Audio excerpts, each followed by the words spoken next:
সুপ্রিয় দর্শক, এই মুহূর্তের সবথেকে বড় খবর। দর্শক, সামনেই 2026-এ বিধানসভা নির্বাচন, হাতে আর মাত্র কয়েকটি মাস বাকি। এই আবহে শাসক এবং বিরোধী দুই দলই নিজেদের ঘর গোছাতে ব্যস্ত। তখন পার্লামেন্টে দেখা গেল একেবারে উল্টো ছবি। দর্শক, আপনারা জানেন এবারের লোকসভা নির্বাচনে বাংলায় 32টি আসনের টার্গেট বেঁধে দিয়েছিল বিজেপির কেন্দ্রীয় নেতৃত্ব, কিন্তু তার ধারের কাছেও পৌঁছাতে পারেনি বিজেপি। এই আবহে বারবার বাংলাকে বঞ্চনা করছে বলে অভিযোগ তোলে রাজ্যের মুখ্যমন্ত্রী মমতা ব্যানার্জি। আর এই অভিযোগ তুলে দিল্লিতে গিয়ে ধর্নায় বসে তৃণমূলের second in command Abhishek Banerjee. অভিষেক ব্যানার্জির দাবি যে রাজ্যকে বঞ্চনা করা হচ্ছে, ঠিকঠাক আবাস যোজনার টাকা দেওয়া হচ্ছে না, 100 দিনের প্রকল্পের টাকা কেন্দ্র পরিকল্পনা করে আটকে রেখেছে।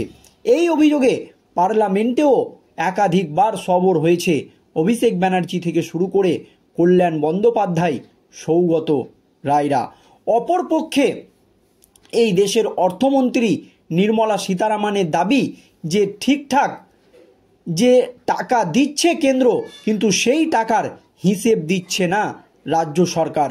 সেই জন্যই বাধ্য হয়ে টাকা আটকে রাখতে হচ্ছে কেন্দ্রকে। যে টাকা কেন্দ্রের নরেন্দ্র মোদী সরকার রাজ্যে পাঠাচ্ছে, যে সমস্ত নাগরিকরা এই টাকা পাওয়ার যোগ্য, সেই সমস্ত নাগরিকরা টাকা পাচ্ছে না।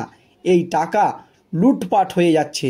এমনকি মুখ্যমন্ত্রী মমতা ব্যানার্জিকেও বিভিন্ন দলীয় বৈঠকে এই কাটমানি নিয়ে সরব হতে হচ্ছে। এমনই বাংলায় এই কাটমানি খাওয়া খাওয়াই চলছে। এই অভিযোগ তুলে একেবারে সৌগত রায় এবং কল্যাণ বন্দ্যোপাধ্যায়কে তুলোধনা করেন দেশের অর্থমন্ত্রী নির্মলা সীতারামন। আর তখনই সৌগত রায় এবং কল্যাণ বন্দ্যোপাধ্যায় নির্মলা সীতারামনকে আক্রমণ করেছিল, কিন্তু ঘুরিয়ে দেখা গেল কল্যাণ বন্দ্যোপাধ্যায় এবং সৌগত রায়ের পেছনে তৃণমূলের কোনো সাংসদই নেই। 27 জনই সাংসদ একেবারে তৃণমূলের বিরুদ্ধে। ঠিক কী হয়েছে পার্লামেন্টে দেখুন দর্শক। সংসদে তখন আবাস যোজনা, মেট্রো প্রকল্প, মিড ডে মিল, রেশন দুর্নীতি বা শিক্ষক নিয়োগ নিয়ে বাংলাকে আক্রমণ করে চলেছে কেন্দ্রীয় অর্থমন্ত্রী নির্মলা সীতারামন। অথচ তার বিরুদ্ধে পাল্টা প্রতিরোধ গড়ে তুলতে তৃণমূলের ভরসা তখন শুধুমাত্র 2 জন বর্ষিয়ান সাংসদ, সৌগত রায় ও কল্যাণ বন্দ্যোপাধ্যায়। বাকি 27 জন সাংসদই সেদিন পার্লামেন্টে একেবারে গড় হাজির। নির্মলার ভাষণের মাঝেই চিৎকার করেন কল্যাণ, কিন্তু সেই সময় তৃণমূলের অন্য কোনো সাংসদ না থাকায় ট্রেজারির বেঞ্চ থেকে টিপ্পনি উড়ে আসে। বিজেপি সাংসদরা বলতে থাকেন, কল্যাণবাবু চেঁচিয়ে লাভ নেই, আপনার পেছনে আপনাদেরই অর্থাৎ তৃণমূলেরই কোনো সাংসদ নেই। এর প্রতিবাদে কল্যাণ ও সৌগত দুজনেই কক্ষ ত্যাগ করে চলে যান। বাকি 27 জন সাংসদ ছিলেন একেবারে গড়হাজির। বিশেষ করে নতুন নির্বাচিত সাংসদরা কেন তখন লোকসভায় হাজির ছিল না, তা নিয়ে দলের অন্দরেই প্রশ্ন উঠছে তাদের হাজিরা কি শুধুই সামাজিক মাধ্যমে থাকবে? এই ঘটনাকে লজ্জাজনক বলেও আখ্যা দিয়েছে তৃণমূলের এক বর্ষিয়ান সাংসদ। তিনি জানান, বিষয়টি দলের দেখা উচিত। বিশেষ করে নতুন যে সাংসদরা এসেছে তাদের আরও সতর্ক হওয়া উচিত, এমনই কিন্তু জানিয়েছে তৃণমূলের আরও এক সাংসদ।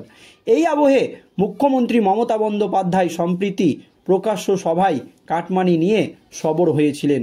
মমতার সেই মন্তব্যকে হাতিয়ার করে মঙ্গলবার কেন্দ্রীয় অর্থমন্ত্রী নির্মলা সীতারামন তৃণমূল সাংসদদের নিশানা করেন। পশ্চিমবঙ্গ সরকারের দুর্নীতি নিয়ে সরব হন, কিন্তু নির্মলা পশ্চিমবঙ্গের মুখ্যমন্ত্রীর কথা উল্লেখ করে রাজ্য তথা তৃণমূল নেতৃত্বকে নিশানা করলেও লোকসভায় সেই সময় তৃণমূলের 29 জন সাংসদের মধ্যে কল্যাণ বন্দ্যোপাধ্যায়, সৌগত রায় ছাড়া কেউই হাজির ছিলেন না। বর্ষিয়ান সাংসদ জানান, আমরা যখন সংসদে পা রেখেছিলাম তখন যতটা বেশি সময় পারতাম অধিবেশনে সময় দিতাম, অথচ দুর্ভাগ্যজনক আমাদের দলের তরফে যে 2 জন সাংসদ বক্তব্য রেখেছিল তারা 2 জনেই হাজির ছিলেন না। সাংসদ বুঝতে গেলে অধিবেশনে থাকতে হবে। সোশ্যাল মিডিয়া বা নতুন নতুন জামাকাপড় দিয়ে সাংসদ বোঝা যায় না। সম্প্রীতি মমতা মুর্শিদাবাদের সভায় বলেন, সরকারি প্রকল্পে কেউ টাকা চাইলে কেউ টাকা দেবেন না। আবাস যোজনার উপভোক্তাদের থেকে 5, 10, 15 হাজার টাকা করে নেওয়া হয়েছে এবং কারা নিয়েছে তাও জানেন বলে দলের বৈঠকে সতর্ক করেছিলেন। নির্মলা বলেন, পশ্চিমবঙ্গে কাটমানি সমস্যা এখন এত বেড়ে গিয়েছে যে মুখ্যমন্ত্রী নিজেই দলের প্রতিনিধিদের কাটমানির টাকা ফেরত দিতে বলছে। এদিন কেন্দ্রীয় বাজেটে অতিরিক্ত খরচ ও মণিপুরের বাজেট নিয়ে আলোচনায় তৃণমূল সাংসদ কীর্তি আজাদ মোদী সরকারের দুর্নীতি নিয়ে সরব হন। বিজেপি ছেড়ে তৃণমূলে আসা কীর্তি বলেন, 2014 সালে যখন মোদী সরকার ক্ষমতায় আসে আমি ওদের দিকে ছিলাম, শুনেছিলাম না খাউঙ্গা না খানে দুঙ্গা। তাই আমি যে খেলাকে ভালোবেসে পরিচিত হয়েছি সেই ক্রিকেট সংক্রান্ত 400 কোটি টাকার দুর্নীতি নিয়ে সরকারের কাছে যাই। কিন্তু বিভীষণকে যেভাবে লঙ্কা থেকে তাড়িয়ে দেওয়া হয়েছিল আমারও সেই হাল হয়েছিল বলে জানান কীর্তি আজাদ।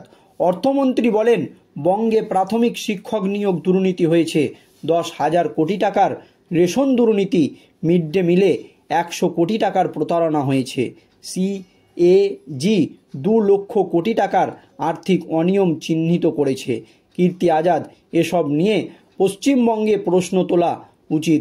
তিনি বলেন, পশ্চিমবঙ্গ আয়ুষ্মান ভারতে যোগ দেয়নি, জলজীবন মিশনের কাজ স্লোত গতিতে হচ্ছে, পড়ে থাকা পিএম উজ্জ্বল যোজনার আবেদন অনিয়ম ধরা পড়ছে।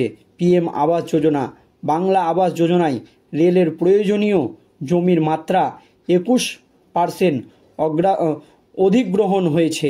মেট্রো রেলের 5টি প্রকল্পে 4টি কাজ দেরিতে চলছে। নির্মলা একথা বলার সময়ে মাত্র 2 জন তৃণমূলের সাংসদ অধিবেশন কক্ষে ছিলেন। সোমবারই অসুস্থ হয়ে হাসপাতালে ঘুরে আসা সৌগত রায় এবং কল্যাণ বন্দ্যোপাধ্যায়, কিন্তু আলোচনায় অংশ নেওয়া কীর্তি আজাদ বা অন্য তৃণমূল সাংসদরা লোকসভায় ছিলেন না। নির্মলা বলেন, কীর্তি আজাদকে দেখতে পাচ্ছি না, তার রামায়ণ ভালো করে পড়া উচিত ছিল।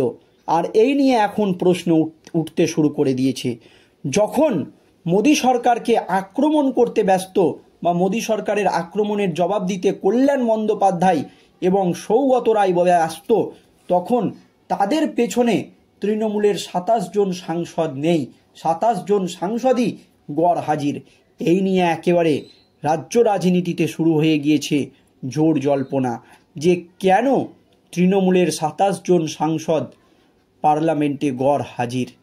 এই টানটান পরিস্থিতি, এই টানটান উত্তেজনার সময়ে দর্শক, এই নিয়ে আপনাদের মতামত অবশ্যই ভিডিওর কমেন্ট বক্সে জানাবেন। ধন্যবাদ।